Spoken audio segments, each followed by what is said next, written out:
कल मेरे एक जान पहचान वाले हैं, मेरे साथ जुड़े हुए हैं, मेरे क्लाइंट भी हैं।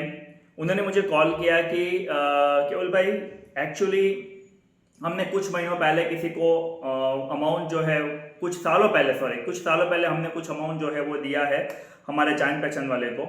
और वो अमाउंट जो है अभी वो हमें देने वाला है through bank. And she said कि वो अमाउंट जो है वो आने वाला है by the way of bank, और वो मेरे करंट अकाउंट में डालना चाहते हैं।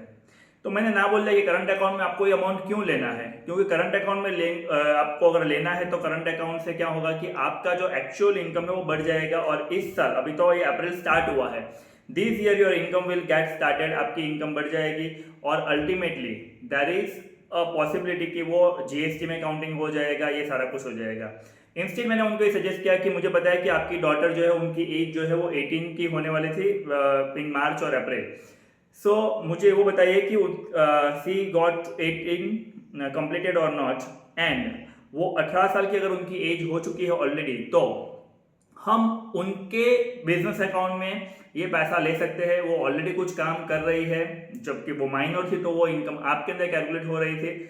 अब वही इनकम को अगर यहाँ पर लिया जाए और उनके वो जो आने वाला पैसा है वो उसकी इनकम में काउंट किया जाए, वो आपकी बेटी की इनकम में, तो वो उसका सेल्स बढ़ाएगी, उसका रिटर्न जो है वो स्ट्रांग होगा, उसका इनकम टैक्स फाइलिंग जो है वो स्ट्रांगली हम कर पाएंगे।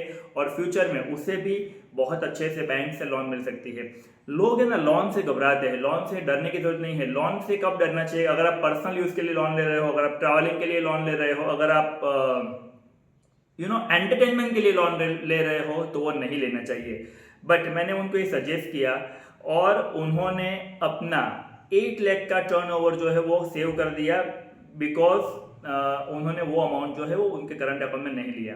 अब इसमें गलती कहाँ पर होने वाली थी कि अगर मुझे उनकी हिस्ट्री पता ही नहीं होती तो मैं उनको ये सजेस्ट नहीं कर पाता। और मेजोरिटी ऑफ द टाइम क्या होता है कि हम जिनसे फाइलिंग कराते हैं वो हमारा इनकम टैक्स फाइलिंग कर देते हैं, लेकिन उनके पास पूरी फैमिली हिस्ट्री नहीं होती है कि किसकी एज क्या है, क्यों है, कैसे है, कहाँ क्या कर रहे हैं, everything that we take care. और उसके हिसाब से अगर डिसीजन लिया जाए तो वो जो मनी है उसको बहुत अच्छे से हम सेव कर सकते हैं। और जब ये मनी सेव हो जाता है तो ऑटोमेटिकली वो वेल्थ बिल्डिंग के लिए यूज होता है।